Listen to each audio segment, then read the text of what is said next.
चटाने के आ जाएंगे। लेकिन चिंता मत करो, उबाल आएगा, हर घर से क्रांति जगेगी। और हम इन 1 साल के अंदर ऐसा करने वाले हैं कि रिजर्वेशन क्या है, आरक्षण क्या है, कैसे रिजर्वेशन प्रावधान हुआ, कितना मिल रहा है, कितना मिलना चाहिए, ये पर्चा बढ़ा के हर घर पे चिपकाएंगे बाहर। आज विधानसभा के तहत लग रहे कॉलेजों में, आज मेडिकल में प्लेसमेंट एजेंसी के तहत कंपाउंडर डॉक्टर लगने शुरू हो गए। डॉक्टर कंपाउंडर तो ठीक है, दिल्ली के अंदर आईएएस भी बिना एग्जाम के बन रहे हैं। आज रिजर्वेशन पॉलिसी खत्म कर रहे हैं। अगर आरक्षण देना चाहते तो लड़ाने का काम क्यों कर रहे हो?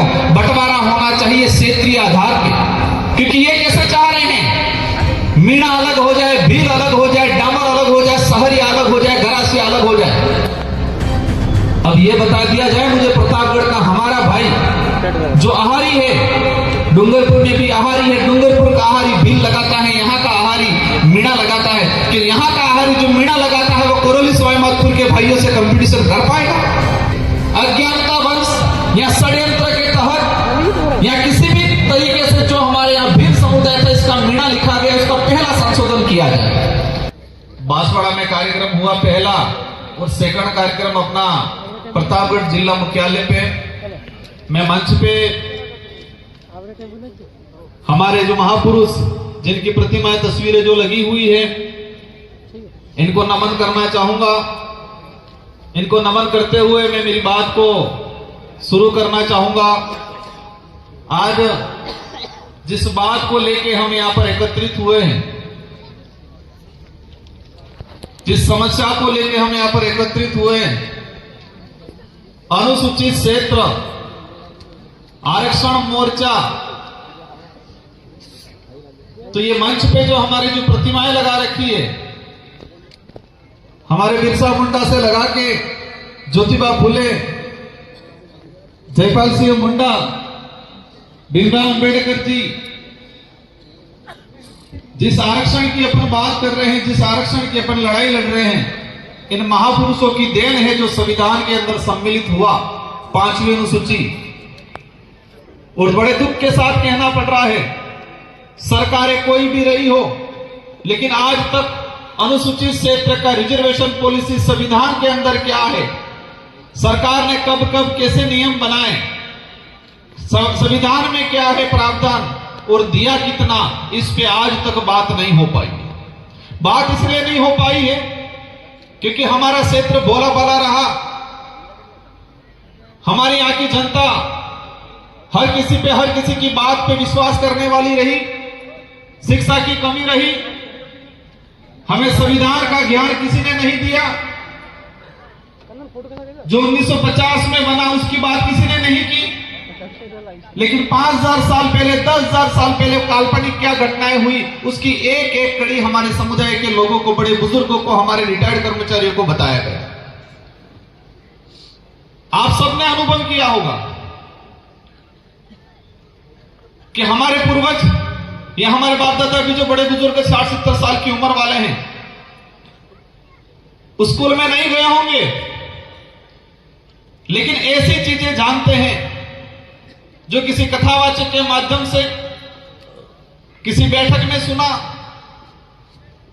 जो 800 साल पुराना काल्पनिक घटना का एक एक कड़ी जानकारी में है, लेकिन संविधान के अंदर हमारा अधिकार किस अनुच्छेद में है उसकी बात किसी ने नहीं की, नहीं हमको बताया गया।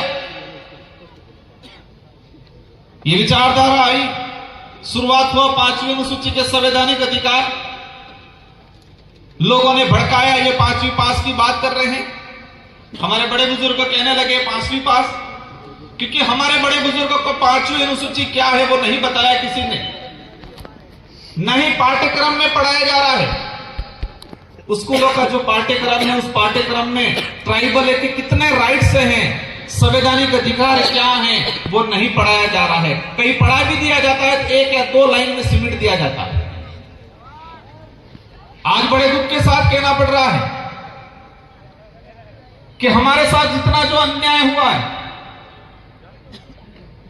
मैं कई बार कहता हूं कि पहले तलवारों से, तीर कमानों से लड़ाइयां लड़ते थे, तलवारों से, तीर कमानों से अत्याचार होता था, शोषण होता था, लेकिन आज कागज और कलम में अत्याचार हो रहा है हमारे साथ।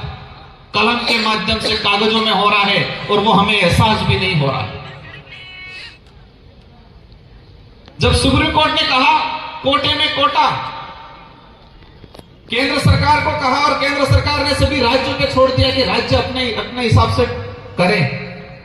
अगर सच में हमारा इलाका वंचित है, उसको रिजर्वेशन देना चाहते तो टीएससी की बैठक बुलाते, सबसे पहले जितने ट्राइबल एमएलए हैं उन सारे एमएलए को बुला के पूछते क्या राय है सबकी। आज तक वर्तमान सरकार ने ट्राइबल एडवाइजरी काउंसिल की बैठक नहीं बुलाई। अब हमारे बड़े बुजुर्गों को ट्राइबल एडवाइजरी काउंसिल क्या है उसके बारे में भी नहीं पता है। वो पता इसलिए नहीं है कि आज तक इसके बारे में चर्चा नहीं हुई। माहौल बना दिया गया कि वो खा गया आरक्षण, वो खा गया, उसने ये किया वो किया। स्वाभाविक है जो जागरूक पहले हुआ, स्वाभाविक है जिसकी पहुंच राजधानियों के नजदीक थी, लाभ लिया। अगर आरक्षण देना चाहते तो लड़ाने का काम क्यों कर रहे हो? बंटवारा होना चाहिए क्षेत्रीय आधार पे, और क्षेत्रीय आधार पे इसलिए क्योंकि ये कैसे चाह रहे हैं, मीणा अलग हो जाए, भील अलग हो जाए, डामर अलग हो जाए, सहरिया अलग हो जाए, गरासिया अलग हो जाए। अब ये बता दिया जाए मुझे प्रतापगढ़ का हमारा भाई जो आहारी है, डूंगरपुर में भी आहारी है, डूंगरपुर का आहारी भील लगाता है, यहां का आहारी मीणा लगाता है, कि यहां का आहारी जो मीणा लगाता है वो कोरोली सवाईमाधोपुर के भाइयों से कंपटीशन कर पाएगा? अगर सच में रिजर्वेशन वर्तमान सरकार देना चाहती होती, सुप्रीम कोर्ट की भी भावना होती, तो क्षेत्रीय आधार पर बंटवारा हो जाए। इस क्षेत्रों में हमारी सबसे पहली मांग यह है, अज्ञानता वंश या षड्यंत्र के तहत या किसी भी तरीके से जो हमारे यहां भील समुदाय था इसका मीणा लिखा गया, उसका पहला संशोधन किया जाए। अगर इस इलाके के अंदर मीणा समूह होता है तो इतिहास में यह पढ़ाया जाता कि महाराणा प्रताप के साथ मीणाओं की सेना लड़ी, भीलों की सेना लड़ी, यह नहीं पढ़ाया जाता। यहां भीलकोर बटालियन नहीं खुलती, यहां मीणा कोर बटालियन खुलती। हम इतिहास की परिपाटी में जाए और कागजों में भी जाते तो 1960 से पहले अगर देखा जाएगा सबका भील मिलेगा। तो मैं वही बात कहता था, पहले हथियारों से अत्याचार शोषण होता था, भेदभाव होता था, हमारे साथ अन्याय होता था, अब कागजों में हो रहा है। पहले हथियारों से होता था तो हमें नजर आता था, हमें एहसास होता था, अब कागजों में हो रहा है, और कागजों में ऐसा हो रहा है हमको पता भी नहीं चल रहा है। 50 साल गुजरने आगे लेकिन अभी तक पता नहीं चल रहा। आज भी गुमराह करते हैं। हमारी लड़ाई किसी भी पार्टी या किसी से नेता से नहीं है, हमारी लड़ाई सच्चाई को लेके है, हमारी लड़ाई हमारे अधिकारों को लेके है। प्राइवेटीकरण, कुछ लोग कह रहे गुजरात मॉडल, हम आरक्षण की लड़ाई लड़ रहे हैं, दूसरी तरफ बैकडोर एंट्री। इस इलाके में पंचायत साइट लगाए 2017 में, लगभग 10 से 15 हजार पंचायत साइट लगे। 4-5 साल बाद उन पंचायत साइट को सरकारी कर दिया गया, रिजर्वेशन पॉलिसी खत्म। आज विधानसभा के तहत लग रहे कॉलेजों में, आज मेडिकल में प्लेसमेंट एजेंसी के तहत कंपाउंडर डॉक्टर लगने शुरू हो गए। डॉक्टर कंपाउंडर तो ठीक है, दिल्ली के अंदर आईएएस भी बिना एग्जाम के बन रहे हैं। आज रिजर्वेशन पॉलिसी खत्म कर रहे हैं। यह सारा चीज इसलिए हो रहा है कि कुछ लोग अमीर है वो अमीर बने, गरीब हो वो गरीब बने, ऐसी सोच वाले सत्ता में बैठते हैं, इसलिए ये ऐसी पॉलिसियां बनती है। बाध्यता काले को लड़ाई चली हमारी, 33% बाध्यता रख ली, और उसी वजह से इस इलाके से हमारे बच्चे के क्वालिफाई नहीं हो पाए। कुछ कमियां हैं हम मानते हैं, उसमें हम लोग भी सुधार करेंगे, लेकिन कम से कम अवसर तो मिलना चाहिए, और अवसर देने की जिम्मेदारी सरकार की है। और हमारे वर्तमान में देखा गया है, मैं इस मंच से नहीं कहना चाह रहा था लेकिन बात निकल गई, इसलिए कुछ नेता सिर्फ कटाक्ष करने पे, जब भी अधिकार की बात करेंगे, शिक्षा की बात करेंगे, स्वास्थ्य की बात करेंगे, रिजर्वेशन की बात करेंगे, वो धर्म की चटनी चटाने के आ जाएंगे। हर मुद्दे पे जब भी इस इलाके का कोई भी नेता, आम जनता अधिकार की, स्वास्थ्य सुविधाओं की बात करेगा, रिजर्वेशन की बात करेगा, न्याय की बात करेगा, धर्म की चटनी चटाना आ जाता है। इनका एजेंडा है कि हम कमजोर रहे, परजीवी बने रहे। ये ये नहीं चाहते हैं कि गरीब आत्मनिर्भर बने, क्योंकि गरीब आत्मनिर्भर बन गया तो उनकी राजनीतिक रोटियां सेकना बंद हो जाएगा, क्योंकि फिर आत्मनिर्भर बन गया तो सही गलत का फैसला करना लगेगा, सवाल जवाब करेगा। इसलिए सारे साथियों की जिम्मेदारी है कि ये लड़ाई मेरे अकेले की इस मंच पे विराजमान है, ये जो जनप्रतिनिधि हैं, जो विधायक जी, इनके अकेले के नहीं है, हम सब की लड़ाई है और उस लड़ाई को संवैधानिक तरीके से लड़ना है। कुछ लोग सोचते होंगे कि संगठन चल रहा है, रैलियां निकाल रहे हैं, क्या होगा, लेकिन चिंता मत करो, उबाल आएगा, हर घर से क्रांति जगेगी और हम इन 1 साल के अंदर ऐसा करने वाले हैं कि रिजर्वेशन क्या है, आरक्षण क्या है, कैसे रिजर्वेशन प्रावधान हुआ, कितना मिल रहा है, कितना मिलना चाहिए, ये पर्चा बढ़ा के हर घर पे चिपकाएंगे बाहर, हर घर के बाहर।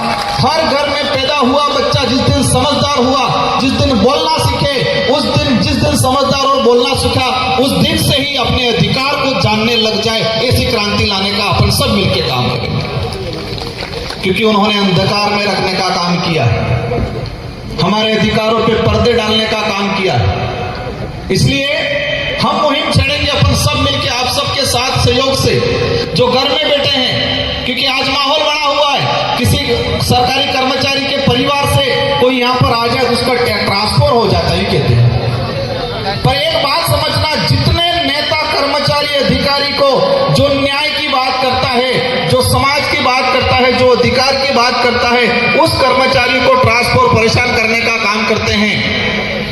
लेकिन जो नेता, जो अधिकारी कर्मचारी को जो न्याय की बात करता है, उसको परेशान करते हैं, उन नेताओं के बच्चे, मैं कहना चाहूंगा कम से कम तुम्हारे बच्चे उस काबिल बनाओ जिस अधिकारी को, कर्मचारी को परेशान। तुम्हारा बच्चा तो बनाओ एखादा कर्मचारी अधिकारी।